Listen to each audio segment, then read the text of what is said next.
তোমাকে না লেখা চিঠিটা ডাক বাক্সে রাখো কোণে। হ্যালো এভরিওয়ান, তোমরা সবাই কেমন আছো? আশা করি তোমরা খুব ভালো আছো আর আমিও খুব ভালো আছি।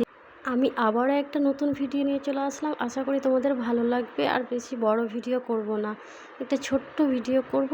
তোমরা প্লিজ জানিও ভিডিওগুলো কেমন হচ্ছে। যদি তোমাদের ভালো লাগে, ইন্টারেস্টিং হয়, তাহলে আমি আবারও ভিডিও দেওয়ার চেষ্টা। তোমাদের সঙ্গে কথা বলতে বলতে আমি কিন্তু ছাদে চলেই আসলাম। প্রায় এখন বাজে দুপুর 2:30টার মতো। ভাত খেয়ে ছাদে আসলাম, কারণ এই টাইমে কেউ ছাদে থাকে না। আর সেই বিকেলে যখন আমি ভিডিও করি তখন ছাদে অনেকেই থাকে এই বিল্ডিংয়ে। তখন ভিডিও করা যায় না সবার সামনে, কেউ আবার সামনে ক্যামেরার সামনে আসতে চায় না। আশা করি তোমাদের ভিডিওটা ভালো লাগবে আর তোমরা ভিডিওটা কন্টিনিউ দেখতে থাকো। তোমাকে না লেখা চিঠিটা ডাক বাক্সে রাখো কোণে। সাদা খামের না লেখা নাম এঁকেছে তার গানে। তোমাকে না লেখা চিঠিটা ডাক বাক্সে রাখো কোণে। সাদা খামের না লেখা নাম এঁকেছে তার গানে।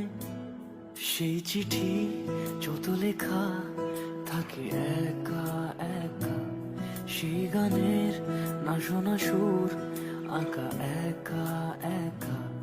ছুঁয়ে যায় তবু কখন এসে,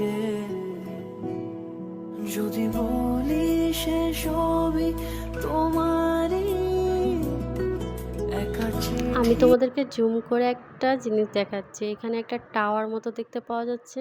মোবাইলে ক্যামেরায় সেরকম ভালো আসে না, কিন্তু আমি যেটা দেখতে পাচ্ছি আমার চোখ দিয়ে খুব স্পষ্ট ভালো দেখতে পাচ্ছি। ওটা কিন্তু কোন টাওয়ার ছিল, আশা করি তোমরা সবাই গেছো সেই টাওয়ার।